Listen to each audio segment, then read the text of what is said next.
لئن شكرتم لأزيدنكم ولئن كفرتم إن عذابي لشديد।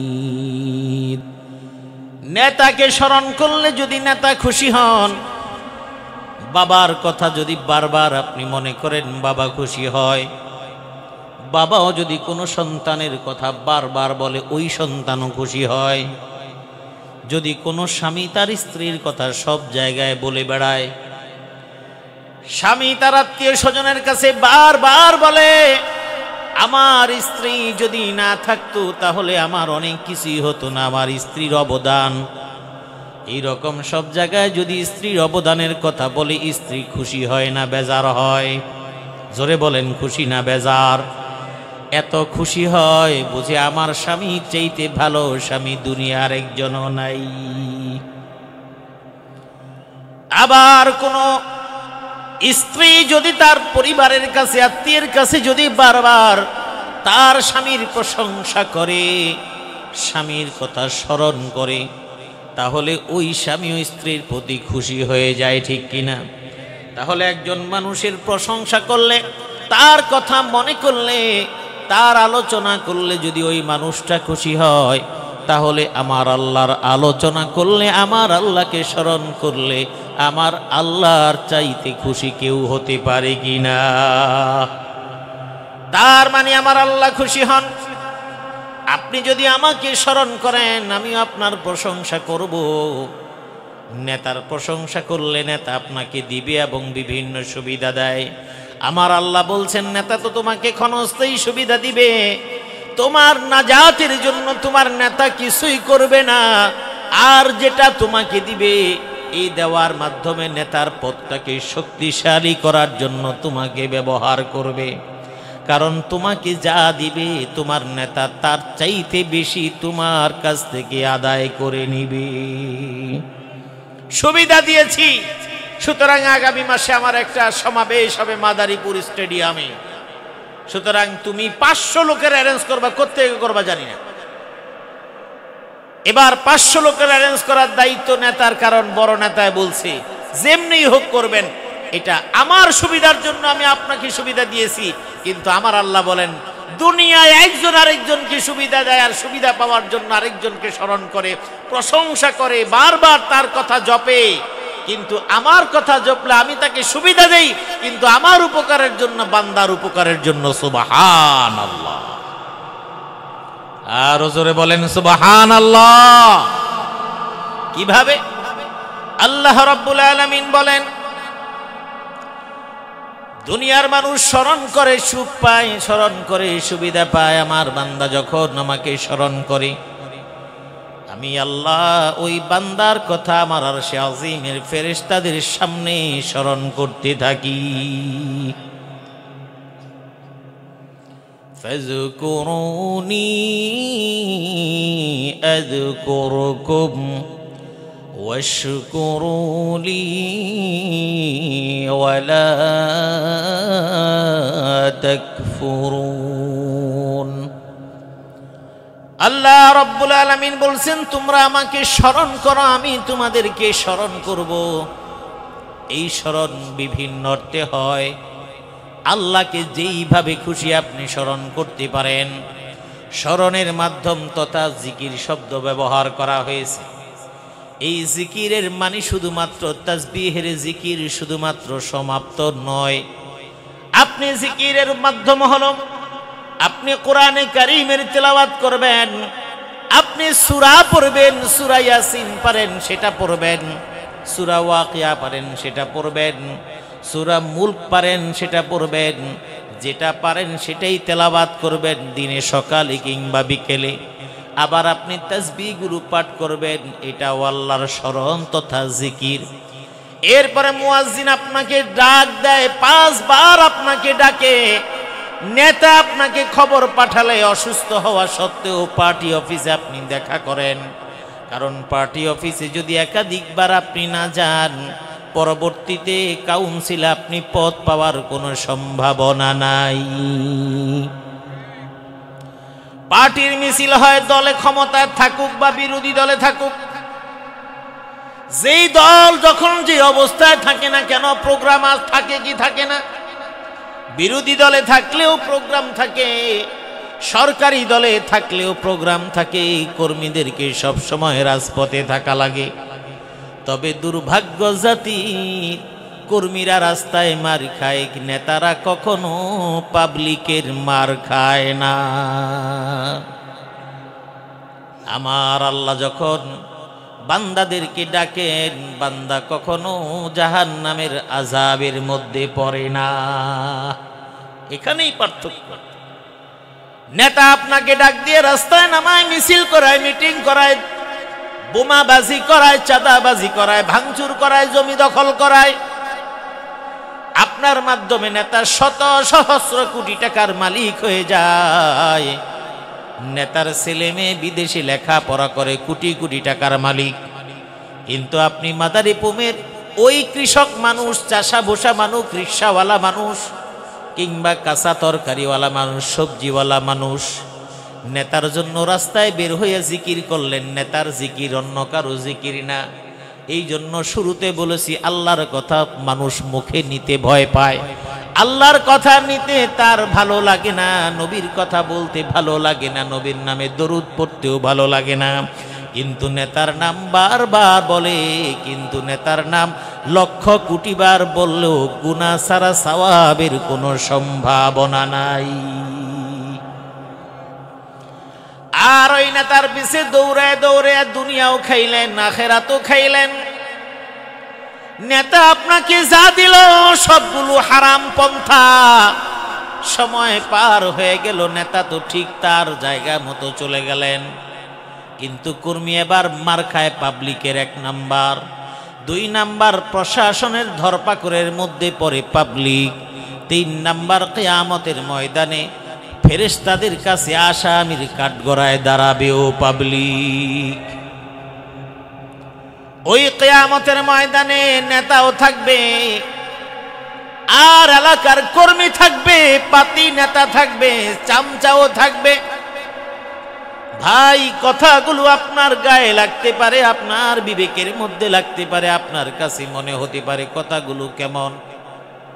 আমার কথাগুলো রাতের বেলা শুয়ে শুয়ে চিন্তা করবেন। বিপদের মধ্যে যখন পরে বাবা ও ছেলেকে পরিচয় দেয় না, বাংলাদেশে দৃষ্টান্ত আছে না নাই? জোরে বলেন, আছে না নাই? সবার মনে আছে, একটা ছাগল কেনার কারণে বাবাও বলে এই ছেলে আমার না, ছেলেও বলে ওই বাবা আমার, বউ বলে স্বামী আমার, স্বামী বলে বউ আমার না। শুধুমাত্র প্রশাসন থেকে বাঁচার জন্য একজন আরেকজনের পরিচয় দিতে চায় না। আল্লাহ রাব্বুল আলামিন কোরআনে কারীমের মধ্যে অসংখ্য আয়াতের মধ্যে বলে দিয়েছেন, কিয়ামতের ময়দানে এমন কিছু সময় আসবে যেই সময় কেউ কারো কোনো উপকারে আসবে না। আবার ওই কিয়ামতের ময়দানের সেই সময়টা শুধু কিয়ামতেই সীমাবদ্ধ নয়, বরং দুনিয়ার জমিনে তুমি যখন থাকবা দেখবা ওই সময় তোমার কেউ কোনো উপকারে আসবে না। আপনি বিপদের মধ্যে পড়েন, আপনার কোনো আত্মীয়ের কাছে গিয়ে দেখেন সে কতখানি আপনার জন্য দাঁড়ায়। দেখবেন এত ভালো মানুষ, বিপদে আপনি পড়েছেন, আপনার পাশে দাঁড়াবার মতো কোনো আপনজন নাই। ইয়াউমা লা ইয়ানফাউ মালু ওয়ালা বানুন ইল্লা মান আতাল্লাহা বিকলবিন সালিম। আল্লাহ রাব্বুল আলামিন বলেন, হাসরের ময়দানে তোমরা সবাই আসবা, কেউ কারো কোনো উপকারে আসবে না, কোনো ধন সম্পদ কারো কোনো উপকারে আসবে না। শুধুমাত্র যেই অন্তরের প্রতি আল্লাহ সন্তুষ্ট, যেই অন্তরকে পরিপূর্ণভাবে প্রশান্ত করেছেন আল্লাহ, সেই অন্তরটাই উপকৃত হবে। তার মানে কি? এটা পরকালেই শুধু সীমাবদ্ধ নয়, দুনিয়ার মধ্যে সীমাবদ্ধ। আপনার কলিজার টুকরার সন্তান, এটা বললে ভালো বুঝবেন। সন্তান আর নাই, এটাই মাত্র প্রথম সন্তান, কিংবা যে কোনো সন্তান। উপযুক্ত বয়সে এমন দুরারোগ্য ব্যাধিতে আক্রান্ত, ডাক্তার ধরতে পারে না, আইসিইউতে আছে, আপনার চোখের পানি শুকায় না, আপনার স্ত্রীর চোখের পানি শুকায় না, পরিবারের কারো চোখের পানি শুকায় না। আপনার পকেটে টাকা আছে, ব্যাংকে টাকা আছে, প্রশাসনে বড় বড় ক্ষমতাধর লোক আছে, রাজনীতির ময়দানে বড় বড় নেতা আপনার নিজের আত্মীয় স্বজনের মধ্যে আছে। নেতা ওই হাসপাতালে গিয়ে ধমকি ধামকি দিতে পারবে, এর বেশি কিছুই পারবে না। টাকাওয়ালা মানুষ চেকটা লিখে বলতে পারবেন কত টাকা লাগবে, লিখে নেন, আমার সন্তানকে আপনি সুস্থ করে দেন, বলতে পারবেন, এছাড়া কোনো কাজ করতে পারবেন না। ডাক্তার বলবে আপনি কি পাগল হয়ে গেলেন নাকি, ওই চেক দিয়ে আমি কি করব, টাকা দিয়ে আমি কি করব, আমি তো এখন রোগ নির্ণয় করতে পারি না। এবং তখন ডাক্তার সাহেব আপনাকে বলবে এগুলো কোনো কিছুই না, আমরা চেষ্টা করে যাচ্ছি। এই মুহূর্তে আল্লাহকে ডাকা ছাড়া আর কোনো কাজ নাই, তিনি ছাড়া কোনো কিছু করার কোনো উপায় নাই। মুমিন বান্দা শুনে রাখুন, ওই সময় আপনি আল্লাহকে শুধু ডাকেন।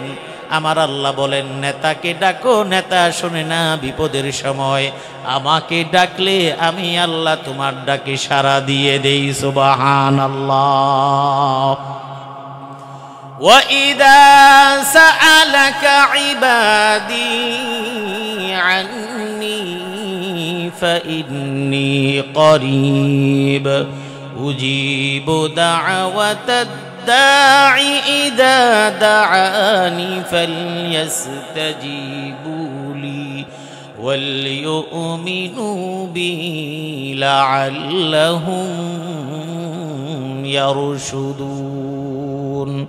আল্লাহ রাব্বুল আলামিন বলছেন, যখন তুমি ডাকবে আমার বান্দা, যখন আমাকে ডাকবে, ওয়া ইযা সাআলাকা ইবাদি আন্নী ফাইন্নী করিব, বান্দা যদি প্রশ্ন করে, আমার বান্দা যদি তোমাকে প্রশ্ন করে, নবীকে লক্ষ্য করে বলছেন, ওয়া ইযা সাআলাকা ইবাদি আন্নী, আমার সম্পর্কে যদি বান্দা জানতে চায়, তুমি বলে দাও আমি বান্দার সব সময় কাছাকাছি আছি। সুবহানাল্লাহ।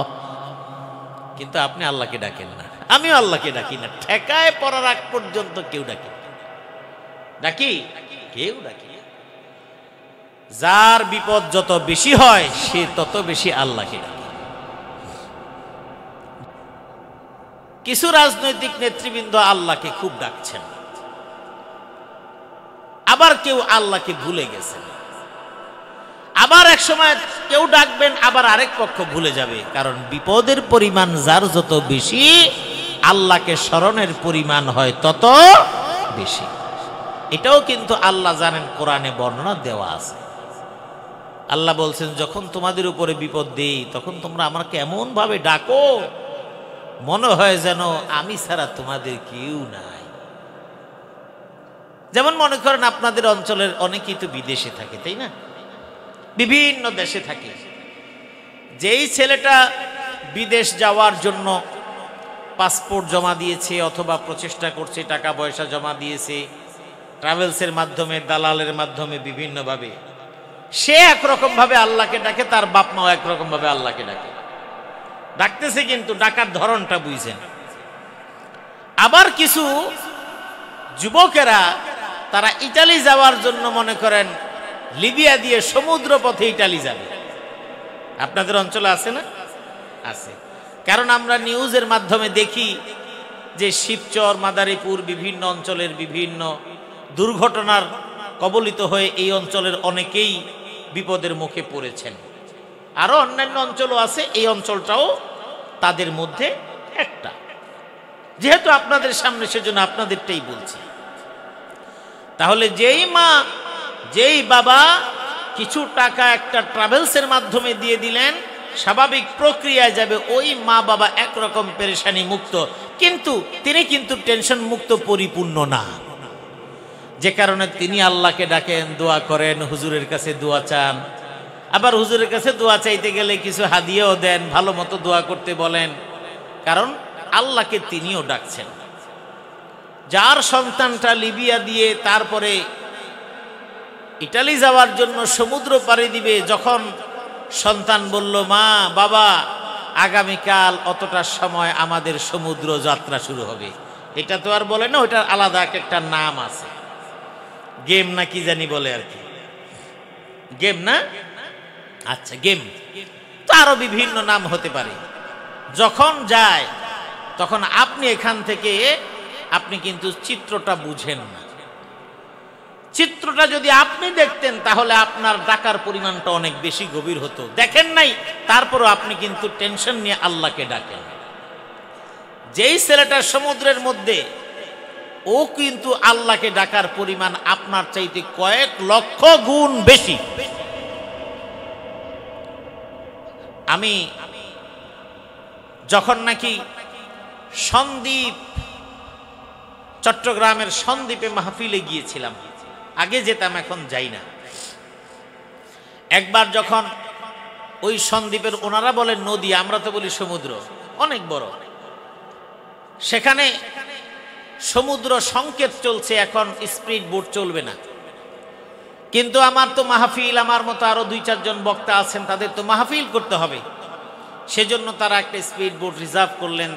প্রশাসনের সাথে কথা বলে তারা স্পিড বোট স্পিডটা চালু করলেন, আমরা উঠলাম, আরো কিছু লোকজন উঠল।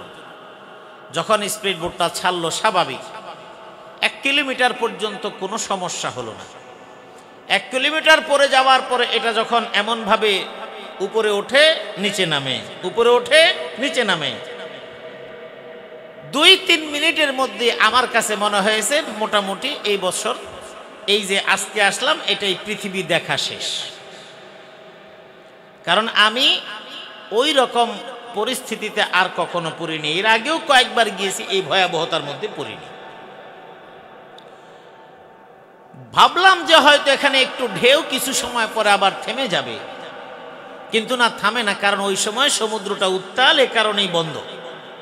যারা ওই পথে যাতায়াত করে তারা অভ্যস্ত, তারা জানে, তারা সাহসী, আমরা অভ্যস্ত না। এমন এক পরিস্থিতির মধ্যে অবস্থা হলো, সন্ধ্যা, তখন সন্ধ্যার মুহূর্তে, এখন দেখাও যাবে না আর, শীতের দিন কুয়াশা থাকে হালকা হালকা, ওরা লাইট দিয়ে দেখে। এখন আমার চোখে পানি, চোখ বন্ধ, নিচের দিকে তাকায় চোখ বন্ধ করে আল্লাহকে যেভাবে স্মরণ করা দরকার স্মরণ করছি, আর নিজে নিজে চিন্তা করছি এটাই আমার জীবনের শেষ মুহূর্ত, হয়তো আর কখনো পরিবার কিংবা কারো কাছে আর ফিরে যাওয়া হবে না। কিছু সময় পরে একটু চোখ মেলি, তাকাই, বারবার পাশে যে আছে তাকে ধরে আছি, যিনি আমাকে নিয়ে যাচ্ছেন তাকে বলছি, ভাই এই অবস্থা, ভয় পেয়েন না, কারণ উনি ওই অঞ্চলের মানুষ। কিছু সময় পরে আমি যিনি স্পিড বোট চালাচ্ছে তার দিকে তাকায় দেখি ওনারা 2 জন গল্প করতেছে, আর একজন সাইডে বসে উনি আবার বিড়ি টানতেছে। এই পরিস্থিতিতে তার বিড়ি টানা দেখে আমার একটু সাহস হইল, তার মানে এটা তারা অভ্যস্ত, মনে হয় এটা স্বাভাবিক। আমি আপনাকে বোঝানোর জন্য, যেটুকুর জন্য বলা, ওই যে সামান্যতম একটু ঢেউ ওঠার কারণে আমার কলিজা শুকিয়ে গেছে। আমি পৃথিবীর মায়া শেষ করে আমি মনে করলাম যে আমি হয়তো এবারের মতোই আমার বিদায় হয়ে যেতে হবে, কিন্তু তার সীমানা একেবারে সামনে। কিন্তু যেই সন্তানটা ইটালি যাওয়ার উদ্দেশ্যে যখন সমুদ্র সফরে বের হলো, তার কিছু খাবার দাবার সেটা ওই যারা দালাল তারাই কিছু সাপ্লাই করবে, সেখানেও বিভিন্ন পদ্ধতিতে শোয়ানো হয়, ইলিশ ফালি দেওয়া হয়, পাটাতনের নিচে রাখা হয়। এটা মানুষ না, অমানুষের জীবন ওই জায়গাটার মধ্যে।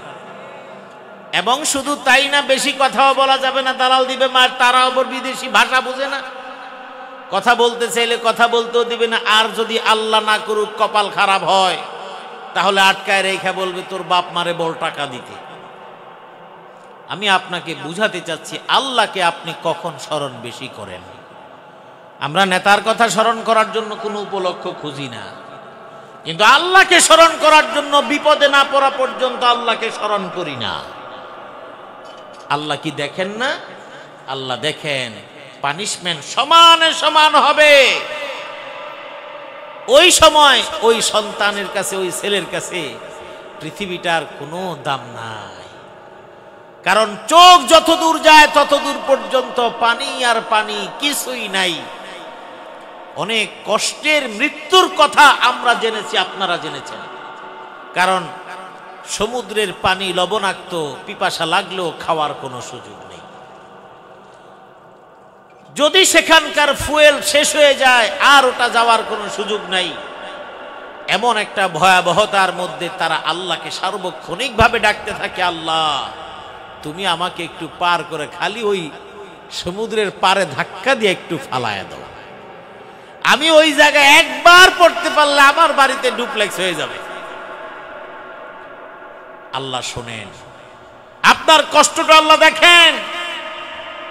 কত কিছু করেন আল্লাহ, যদি যাই তাহলে তোমারে আর ভুলবো না, এই করব সেই করব, এদিকে মা বাবা এদিকে মান্নত মানে এইটা বলে সেটা বলে। ওপারে যাওয়ার পরে ছেলে যখন ফোন দেয়, এসে পৌঁছাইছি, কিছু সময়ের আগে আল্লাহর প্রতি যে তাওয়াজ্জু ছিল বাবা মার সেই তাওয়াজ্জু আর থাকে না।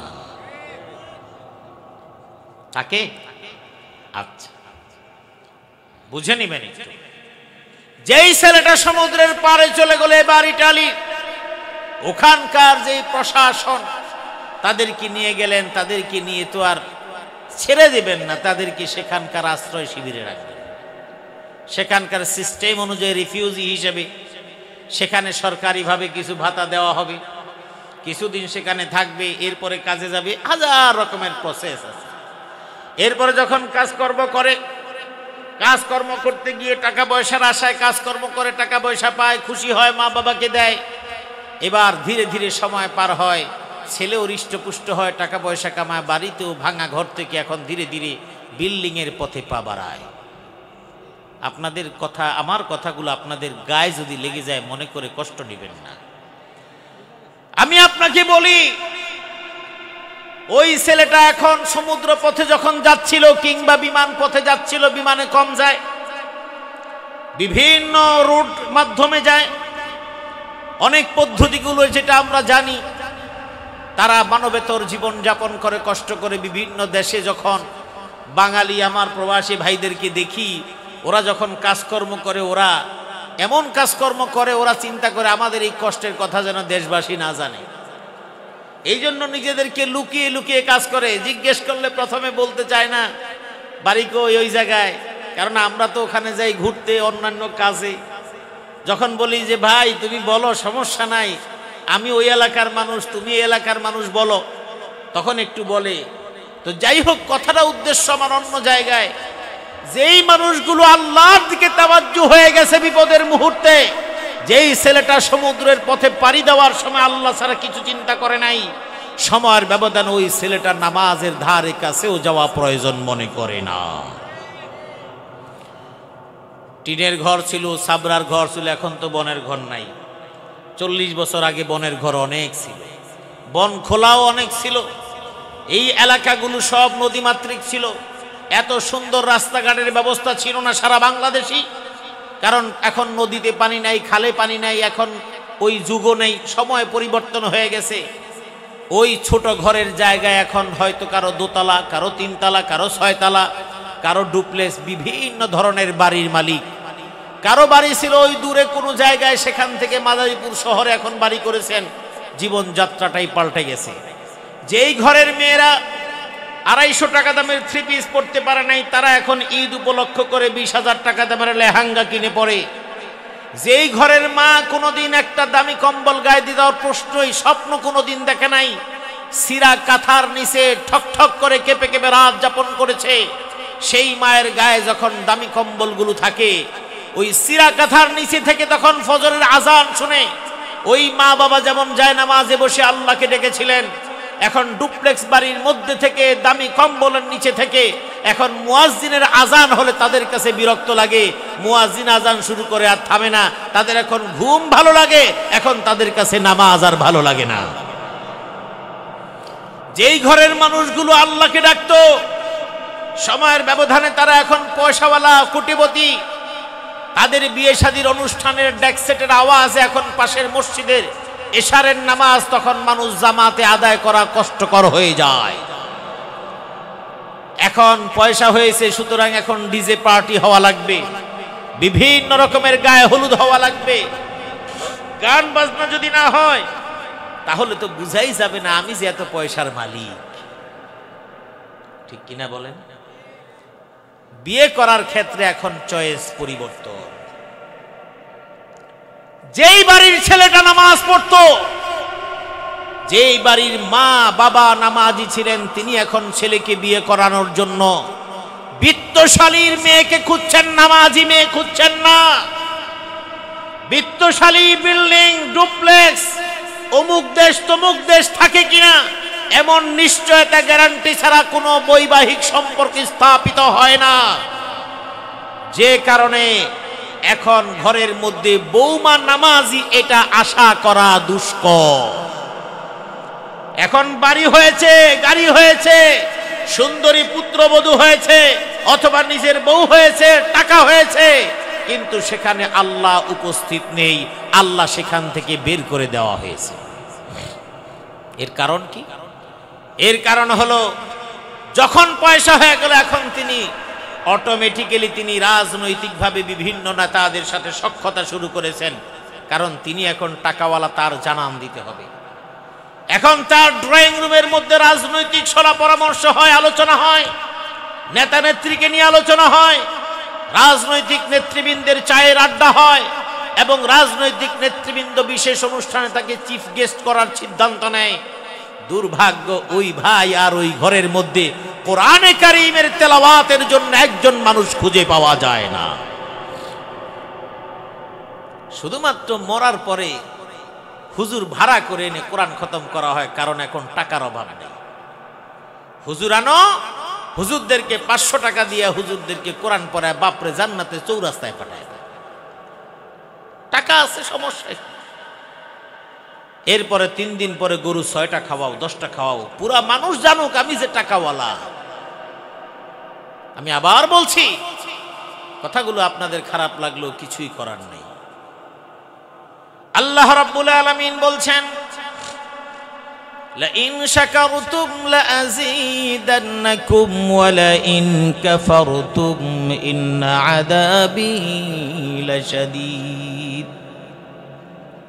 আমি আল্লাহ তোমাকে একেবারে নিঃস্ব অবস্থায় থেকে তোমাকে ডুপ্লেক্স বাড়ির মালিক আমি আল্লাহ বানিয়েছি। কোন সম্পদ, কোন জাতিকে, কোন পরিবারকে, কোন বংশকে, বংশ পরম্পরা একাধিক পুরুষ পর্যন্ত সম্পদের স্থায়িত্ব রাখেন না। আপনাকে আমি বলি, এখানে অনেক বাবার বয়সী মুরব্বীরা আছেন, এখন থেকে 30 বছর আগে যাদের অবস্থা একেবারে নিম্ন পর্যায়ের ছিল, তাদের অবস্থা এখন সমাজের মধ্যে সবচাইতে পয়সাওয়ালা।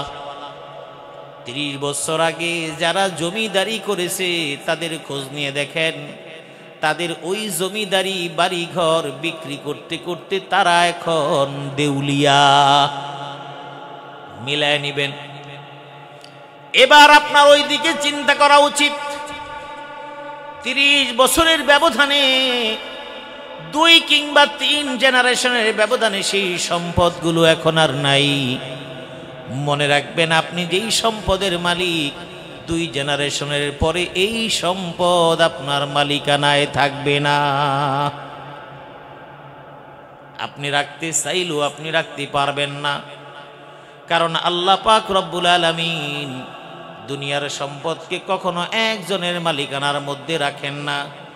এই জন্য মাদারীপুরের যেই মানুষটা আছে, ওই শহরের মানুষটা চিন্তা করে আমি ঢাকা শহরে বাড়ি কিনবো, তার প্রয়োজনটাকে ঢাকা পাঠায় দেয়, আর মাদারীপুর টাউনের মধ্যে মূল্যবান জায়গাটাকে আপনি আরো একটু ভিতর থেকে এসে এখানে কেনার চিন্তা করেন। এই যে অদল বদল, এই সব কিছু সিদ্ধান্ত পরিকল্পনা নেন কি? কিন্তু আপনি যখন ভুলে যান, আপনি এখন আল্লাহকে ভুলে গেছেন, আল্লাহর কথা মনে নাই, নেতার কথা জপেন সারাদিন, নেতার কথা আপনি বলেন, নেতার ছবি আপনার ড্রয়িং রুমে ঝুলায় রাখছেন, কারণ আপনি বুঝাতেছেন আপনি এই দলের একজন একনিষ্ঠ কর্মী।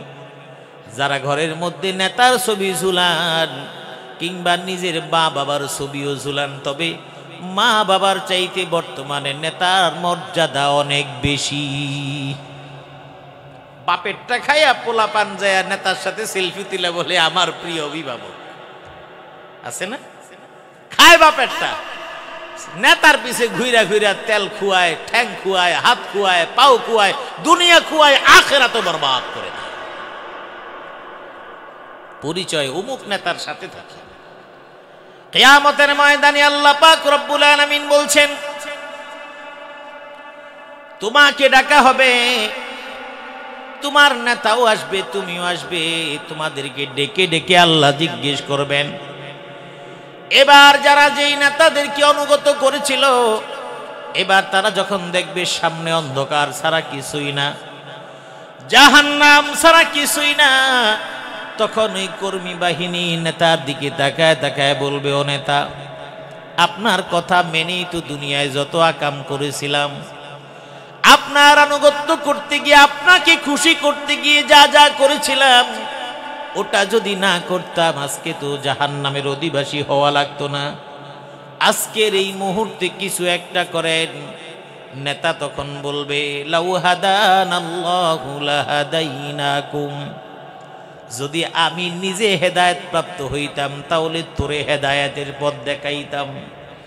সুতরাং যেই নেতা নামাজ পড়ে না সেই নেতার কর্মী কখনো নামাজি হয় না, আবার যেই মানুষটা নামাজি হয় ওই মানুষের নেতা কখনো বেনামাজি হতে পারে না। তার মানে কি, আপনি যদি নামাজি হন, নামাজি ব্যক্তি কখনো বেনামাজির পিছনে নেতৃত্ব গ্রহণ করতে পারে না। কিন্তু আমাদের সমাজে সেটাই হয়। আমার ভাইরা, আমরা মনে করি আল্লাহ রব্বুল আলামিন আমার কোনো কিছুই দেখেন না, হঠাৎ একটু আল্লাহর জন্য করব, আল্লাহ কবুল করে নেবেন। মা মারা যায়, বাবা মারা যায়, ঘরের মধ্যে আল্লাহর স্মরণ নাই, নামাজের মাধ্যমে আল্লাহর স্মরণ নাই, কোরআনের মাধ্যমে আল্লাহর স্মরণ নাই। এই কথাগুলো বলছি, বাবারা ভালো করে খেয়াল করবেন। আপনি মরে যাওয়ার পরে আপনার জন্য দোয়া করার কোনো প্রজন্ম আপনি রেখে যাচ্ছেন না। আপনার সন্তান হয়তো কোটিপতি, ডুপ্লেক্স বিল্ডিং এর মালিক হয়েছে, বিভিন্ন দেশে কোটি কোটি টাকার মালিক। আপনার ছেলের বউটা ইটালি কিংবা ফ্রান্স থাকে, কানাডা থাকে, আমেরিকা থাকে, আপনার মেয়ে বিভিন্ন দেশে থেকে গর্ব করে বলেন, বলতে অনেক ভালো লাগে সন্তানগুলো এস্টাবলিশড। কিন্তু আপনি মরে যাওয়ার পরে আপনার সন্তান আপনার জন্য দোয়া করতে পারবে না, কারণ সেই শিক্ষাটা আপনি দেন নাই। আপনার সন্তান নামাজ পারে না, পারলেও নামাজ পড়ে অভ্যস্ত নয়। টাকা হয়েছে, এখন মারা যাওয়ার পরে আপনার জন্য 3 দিনের বিশাল বড় খাওয়ানি দিল। আমার ভাইরা, খাওয়ানি দিবেন কি না দিবেন সেই মাসআলা বলে বিতর্ক করছি না, শুধুমাত্র বুঝায় দিচ্ছি। আমাদের সমাজে টাকা হয়ে গেলে, বাপ মা মরে যাওয়ার পরে সন্তান দোয়া করুক কিংবা না করুক, এলাকার মানুষ, শত শত মানুষগুলোকে ডেকে খাওয়ানোর প্রবণতা আছে। নেতাকে স্মরণ করে নেতাকে খুশি করেন, এটা খাওয়াইয়া এলাকার মানুষকে খুশি করতে চান। যেটার উদ্দেশ্য বান্দাকে খুশি করা হয়, ওটা দ্বারা আমার আল্লাহ কখনো খুশি হন না।